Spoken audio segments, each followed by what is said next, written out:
राणीला दुसऱ्याच व्यक्तीच्या मिठीत पाहिल्यापासून त्याचा जीव तीळ तीळ तुटत होता. तो जीवापाड प्रेम करत होता तिच्यावर, पण आता त्याला मेडिसिन घेतल्यामुळे झोप लागली. तिच्या विचारात त्याने जेवणही नव्हतं केलं.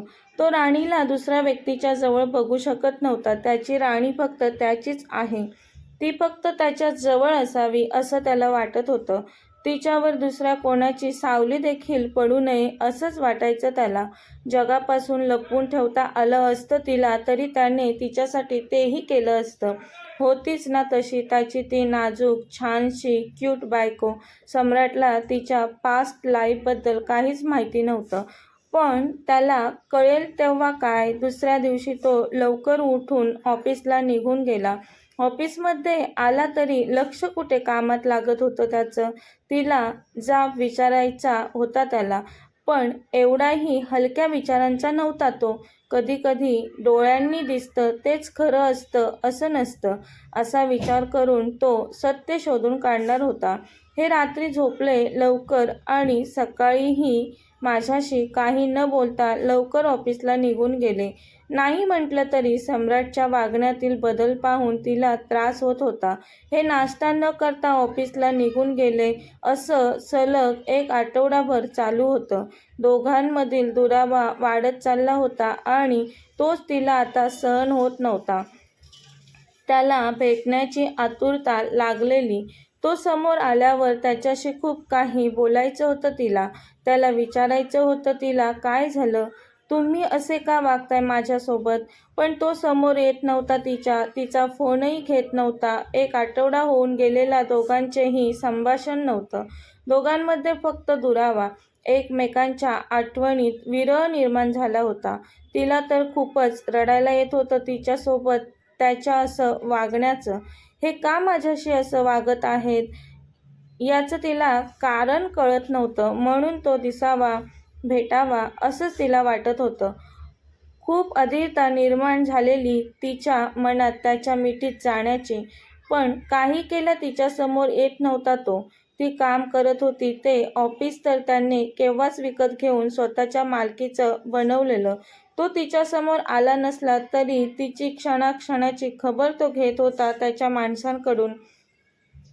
आत्ताही तो त्याच्या ऑफिस केबिनमध्ये बसून सीसीटीव्ही फुटेजमध्ये तिलाच पाहत होता. आज त्याच्या ऑफिसमध्ये आली होती ती, म्हणजे त्यानेच बोलवून घेतलेलं. घरी तो जातच नव्हता कित्येक दिवस, पण आज तिला ऑफिसमध्ये आलेलं पाहून त्याच्या हृदयात हालचाल झाली आणि त्याच्याही नकळत तिला पाहून त्याने पटकन त्याच्या हृदयावर हात ठेवला.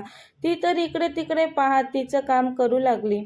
पण मनात यांच्या ऑफिसमध्ये आले मग यांना पाहण्यासाठी तिची नजर सारखी सर्वत्र भिरभिरत होती. पण निराशाच हाती लागली तिच्या. त्याच्या ऑफिसमध्ये आली असली तरी तो CEO होता कंपनीचा. तो थोडाच असा सामान्य एम्प्लॉई समोर येणार होता असं काहीसं वाटलं तिला. तिने नाराज होऊन चेहरा इवलासा केला, पण तो त्याच्या केबिनमध्ये बसून फक्त तिलाच निरखून पाहत होता. तिचा इवलासा चेहरा पाहून तो स्वतःशीच पुटपुटला, पगली कुठची. सूरजच्या मिठीत तिला पाहिल्यापासून तो एकही शब्द तिच्याशी बोलला नव्हता.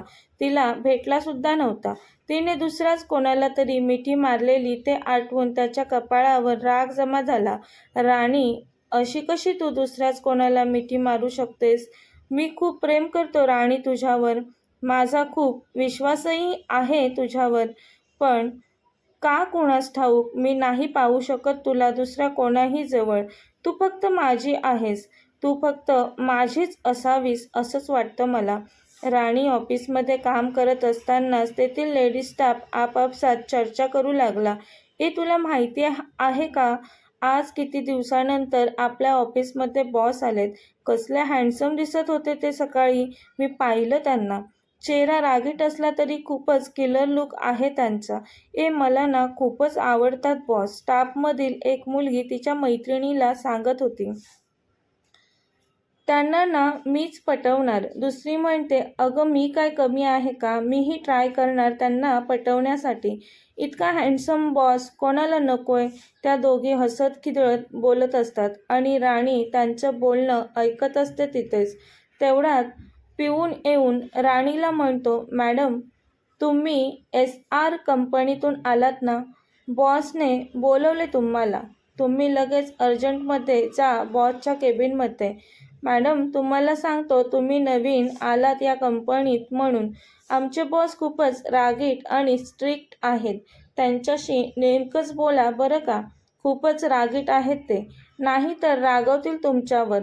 हळूच बोलून तो निघून गेला. अरे देवा, आता या पिऊनला कोण सांगणार हे माझ्याच नवऱ्याविषयी मला सांगत आहेत, ती मनात म्हणाली आणि सम्राटच्या केबिनकडे निघाली. हृदयाची धडधड वाढलेली. खूप दिवसानंतर ती तिच्या नवऱ्याला भेटणार होती म्हणून. एक अनामिक हुरहुर वाढलेली तिची. हे असं का होतंय मला? तो जरी तिचा नवरा असला तरी तो घरी. आता ती ऑफिसमध्ये साधारण एम्प्लॉई होती त्याची. ती त्याला दारातून विचारते, मे आय कम इन सर? आणि त्याच्याकडे चिटपुटचं पाहून पटकन खाली मान घालते. तो तिच्याकडे पाहून मनात, मी खूप प्रेम करतो तुझ्यावर, पण तू जे वागलेस त्यामुळे तो पुढे काही विचार न करता आता मोठ्या आवाजात म्हणतो तिला कम इन. ती खाली मान घालूनच आत येताना पाहून तो तिच्याकडे काही क्षण एकटक पाहत म्हणतो, कामासाठी बोलवलंय इथे तुम्हाला, फक्त खाली मान घालून माझ्यासमोर उभे राहण्यासाठी नाही.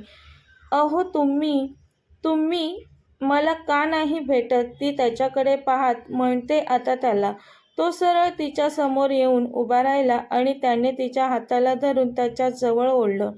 अहो, ती म्हणाली आणि त्याच्या नजरेत एकटक पाहू लागली. किती दिवसानंतर पाहते मी तुम्हाला, ती हळू आवाजात म्हणाली त्याला. तिच्या डोळ्यात पाणी तरळलं. तिच्या डोळ्यातील पाणी पाहून तोही मनातून हळहळला तिच्यासाठी. त्याने पटकन तिच्या डोळ्यातील पाणी पुसलं. तिने क्षणात त्याला मिठी मारली आणि त्याला बिलगून रडू लागली. त्याला क्षणभर काहीच कळलं नाही. त्यालाही तिला मिठीत कवटाळून घ्यावंसं वाटलं, पण ती दुसऱ्याच कोणाच्या तरी मिठीत होती काही दिवसांपूर्वी ते आठवून त्याने तिला पटकन स्वतःपासून दूर केलं. तसं तिच्या डोळ्यातून पाणी वाहू लागलं. अहो, काय झालं? असे का वागत आहात तुम्ही माझ्यासोबत? तुम्हीच म्हणाला होतात ना, मीच तुला माझ्यापासून दूर नाही करणार. मग काय झालं? तुम्ही असे दूर का जात आहात? हे बघ, हे ऑफिस आहे, घर नाही. नको ते प्रश्न मला विचारायला. Get lost. निघून जा माझ्या केबिनमधून. आता मला तुझ्याशी काही नाही बोलायचं. तू एक साधारण एम्प्लॉई आहेस. तो बोलतो तसं ती तोंडावर हात ठेवून पळतच त्याच्या केबिनबाहेर रडत पडते. तो रडकी कुठची? पाहावं तेव्हा नुसतं रडायचं असतं हिला, बोलून तो तिच्याच काळजीत टेन्शनमध्ये खुर्चीत बसतो. ती रात्री घरी रूममध्ये बसून त्याचाच विचार करत होती. कसे वागत होते हे माझ्याशी ऑफिसमध्ये? मी यांची बायको आहे तरीही यांनी मी एम्प्लॉई आहे असं म्हटलं मला. मी कुठे नाही म्हणते, पण मी यांची बायको आहे हेही तितकंच खरं आहे. मी एक साधारण मुलगी आहे म्हणून यांना लाज वाटली असेल का माझी? मी यांच्या टाईपची नाही म्हणून हे माझ्याशी जास्त काही न बोलता यांनी मला रागाने हकलवून दिलं का तिथून? पण यांचे डोळे, यांच्या डोळ्यात मला खूप प्रेम दिसलं माझ्यासाठी. हे जरी माझ्याशी चिडून बोलले तरी असू देत, करू देत माझा राग. मला माहिती आहे हे रागवले तरी खूप प्रेम करतात माझ्यावर. तुम्ही कितीही रागवलात ना माझ्यावर तरी मी नाही जाणार कुठेच तुम्हाला सोडून. त्यांनी एकमेकांसोबत प्रेमाने घालवलेले क्षण आठवून तिच्या गालावर गुलाबी रंग चढला आता. तशी ती काय होते मला हे? मी का त्यांचा जास्त विचार करते? ते उगाचच रागवलेत माझ्यावर. मला माहिती आहे मी काहीच चुकीचं नाही केलं. उलट मला रागवायला हवं त्यांच्यावर, पण मी तसं न करता त्यांचा विचार करत बसले. मूर्खच आहे मी. हे बरोबर बोलतात मला वेडी. सम्राट रात्री कधी उशिरा घरी येऊन बेडवर झोपला, त्यामुळे दुसऱ्या दिवशी त्याला उठायला उशीर झाला. काल कसा वागलो मी राणीसोबत याचं त्याला वाईट वाटत होतं. ती रूममध्ये नव्हती आता ते पाहून ती गेली वाटतं ऑफिसला म्हणत तो तिच्या आठवणीत हरवला आणि गालातल्या गालात हसू लागला. पगडी कुठची? म्हणाला तो त्याच्या अल्लड राणीला. मनातील भावनांना आवर घालून तो पटकन तयार होऊन आज राणी काम करत होती त्या ऑफिसमध्ये आला. आज पहिल्यांदाच तो त्या ऑफिसला आल्यामुळे तो ऑफिसमध्ये येताच सर्वांच्या नजरा त्याच्यावर खिळल्या. हे आपले नवीन बॉस आहेत. यांनी खरेदी केले आपली कंपनी अशी ऑफिसमध्ये त्याला पाहून चर्चा रंगली. आज ती साडी नेसून ऑफिसला आलेली. खूपच क्यूट दिसत होती ती. अगोदरच ती नाजूक भोळ्या चेहऱ्याची, त्यात आज साडी नेसलेली, त्यामुळे सर्वच तिच्याकडे पाहत होते. ऑफिसमध्ये त्यांनी अर्जंट मीटिंग ठेवलेली, पण खरं तर काल खूपच रागावलेला तिच्यावर तो. त्यात आज तिला सकाळी पाहिलंही नाही म्हणून मीटिंगचा फक्त बहाणा. पण भेटायचं होतं खरं तर तिलाच त्याला. तो ऑफिसमध्ये येताच सर्व स्टाफ उठून उभा राहिलेला त्याच्या स्वागतासाठी. त्याने चेहऱ्यावर गॉगल लावलेला, पण तो तिला पाहायला आलेला म्हणून आता त्याची नजर मात्र तिला शोधत होती. गॉगल आडून तो तिला शोधत होता, पण आता समोरचा नजारा पाहून तो रागाने लालेलाल झाला. हाताच्या मुठी रागाने आवळल्या गेल्या त्याच्या रागात. तो जोरात ओरडला, माझ्या ऑफिसमध्ये रूल्स फॉलो नाही केले तर ते मला चालणार नाही. चिडून बोलतो ती तोंडातल्या तोंडात सम्राटला रागाने खडूस रागीट नुसते चिडकू बोलत असते. त्याच्याकडे हळूच पाहू लागते. खरं तर आज ती खूपच सुंदर दिसत होती साडीत. तिला साडीत पाहून तो फ्लॅट झालेला. पण साडी नक्की हिने कोणासाठी नेसले या विचाराने त्याला राग आला. तो ताड पावलं टाकत केबिनमध्ये निघून गेला. तिथल्या मॅनेजरला त्याने चालू असलेल्या प्रोजेक्टची फाईल कोण हँडल करत आहे त्यांना पाठवून द्या असं सांगितलं. मॅनेजरने राणीलाच त्याच्या केबिनमध्ये पाठवलं. ती घाबरतच त्याच्या केबिनमध्ये आली, कारण काल त्याने तिचा इन्सल्ट केला होता. आजही तसेच रागवतील का हे माझ्यावर? आजही तसेच रागवले हे माझ्यावर तर? असा विचार करून ती घाबरतच त्याच्या केबिनमध्ये आलेली. त्याने तिच्याकडे न पाहता प्रोजेक्ट फाईल कंप्लीट आहे का विचारलं त्याने. ती हो म्हणत त्याच्यासमोर फाईल पकडते. तो न पाहता ठेवा टेबलवर फाईल म्हणतो आणि तिला या म्हणून सांगतो. ती ओके बोलून ठेवते त्याच्या टेबलवर फाईल. ती वळून जात असते तसं तिला त्याच्या केबिनमध्ये आलेलं पाहून तो पटकन बोलतो, 1 मिनिट, फाईल कंप्लीट आहे ही? इनकम्प्लीट आहे फाईल. ती काही न बोलता घाबरत त्याच्याकडे पाहत राहते. तो फाईल हातात घेऊन उठून तिच्या जवळ आला. तिला फाईल ओपन करत दाखवत म्हणाला, केवढ्या ह्या मिस्टेक्स? बोलताना तो तिच्या खूपच जवळ उभा होता. त्याच्या एवढ्या जवळ येण्याने तिच्या हृदयाची धडधड वाढली. तशी ती एक पाऊल मागे सरकली पटकन. त्याने ती मागे सरकताच एक पाऊल तिच्याकडे टाकलं. म्हणाला, या मिस्टेक्स आत्ताच्या आत्ता दुरुस्त करून हव्या आहेत मला. सर, मिस्टेक्स नाहीत फाईलमध्ये. तुम्ही मुद्दाम खोटं बोलत आहात. मिस्टेक्स आहेत फाईलमध्ये, तो पुन्हा म्हणतो. मी स्वतः फाईल तयार केली ती धारीट करून म्हणाली त्याला. तसं त्याने तिच्या खूपच जवळ येत म्हणाला, तिला माझ्यासमोर आवाज नाही चढवायचा. इथे मी कंपनीचा बॉस आहे आणि तू एक साधारण एम्प्लॉई. हो, मला माहिती आहे, रागाने चिडून बोलते ती. सामान्य एम्प्लॉईची बॉससमोर बोलण्याची एवढी हिंमत बोलून तिला भिंतीत दाबतो आणि तिच्या चेहऱ्यावर एकटक नजर फिरवत हरवतो तो त्याच्याही न कळत. त्याने तिचे चेहऱ्यासमोर आलेले केस हळूवार तिच्या कानामागे सारले. दोघांचीही धडधड वाढली आता. साडी का नेसलेस आज?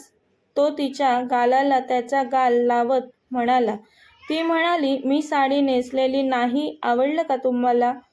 आवडलं. खूप सुंदर दिसत आहेस तू साडीत, तो म्हणाला. खूपच हळुवारपणे बोलत होता तिच्या कानाजवळ, त्यामुळे त्याचे गरम श्वास जाणवत होते तिला. तिचं शरीर आता थरथरू लागलेलं. त्याचवेळी त्याने त्याचा हात तिच्या कमरेवर ठेवला आणि ती अंग शहारली.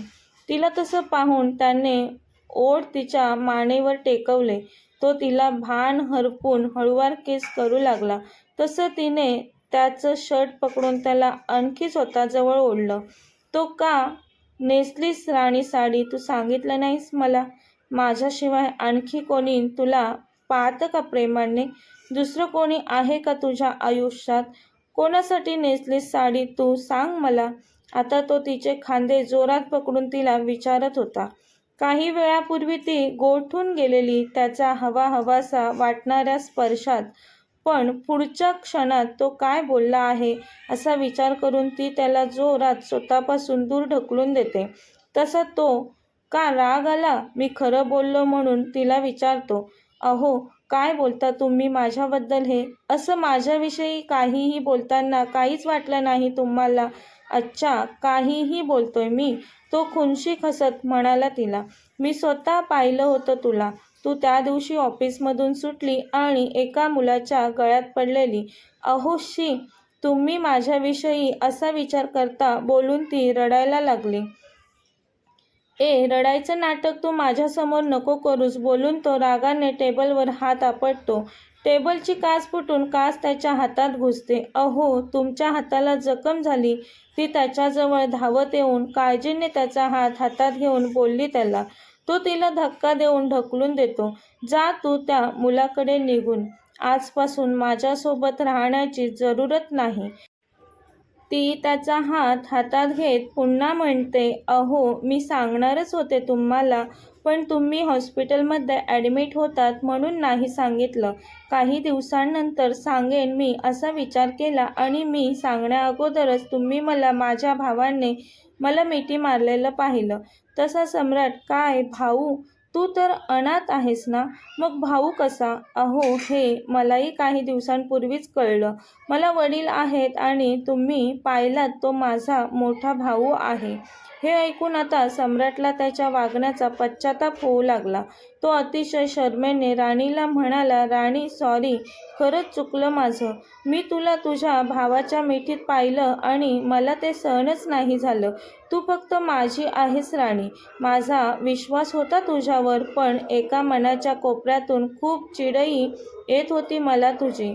तो तिला मिठीत ओढतो लगेच. तीही त्याला पकडून मिठी मारते. अहो, पुन्हा काही प्रॉब्लेम असेल तर बोलत जा. असे एकटे स्वतःलाच त्रास करून घेऊ नका. तो तिला विचारतो, राणी, तुझे वडील आणि भाऊ असे अचानक मध्येच कसे काय? राणी त्याच्या मिठीत असतानाच त्याला तिच्या वडील आणि भावाविषयी सर्व काही सांगते. सॉरी राणी, मी तुझ्यासोबत पुन्हा एकदा चुकीचा वागलो, बोलून त्याने गच्च डोळे मिटले. पण तिने त्याला मारलेली घट्ट मिठी पाहून तो गालातल्या गालात हसला. त्याचा प्रेमळ स्पर्श अनुभवत ती रडू लागली. त्याने तिला स्वतःपासून दूर केलं आणि तिच्या डोळ्यातील अश्रू तो पुसू लागला. राणी, सॉरी, रडू नकोस ना. माझा गैरसमज झालेला. तो बोलत होताच तर तिने त्याचा शर्ट पकडून त्याला जवळ ओढलं आणि त्याच्या ओठांवर ओठ टेकवले. तिच्या प्रेमात त्याला वेडं होण्याकरता हे एवढं खूप होतं. तिच्यावर तो तर जीवापाड प्रेम करत होता, पण तिचं त्याच्यावरचं प्रेम पाहून तो आता वेगळ्याच धुंदीत होता. पण तिने आता त्याच्या ओठांचा चावा घेतला आणि तो कळवळला. राणी, तो त्याच्या ओठांवरून अंगठा फिरवत मोठ्याने म्हणाला तिला. ती गालातल्या गालात त्याच्याकडे पाहून हसली आणि पळतच त्याच्या केबिन बाहेर निघून गेली. कथेचा पुढील भाग पाहण्यासाठी चॅनलला सबस्क्राईब करा. कथा आवडल्यास लाईक, शेअर आणि कमेंट करायला विसरू नका. कथेचे यापूर्वीचे सर्व एपिसोड प्लेलिस्टमध्ये आहेत. धन्यवाद.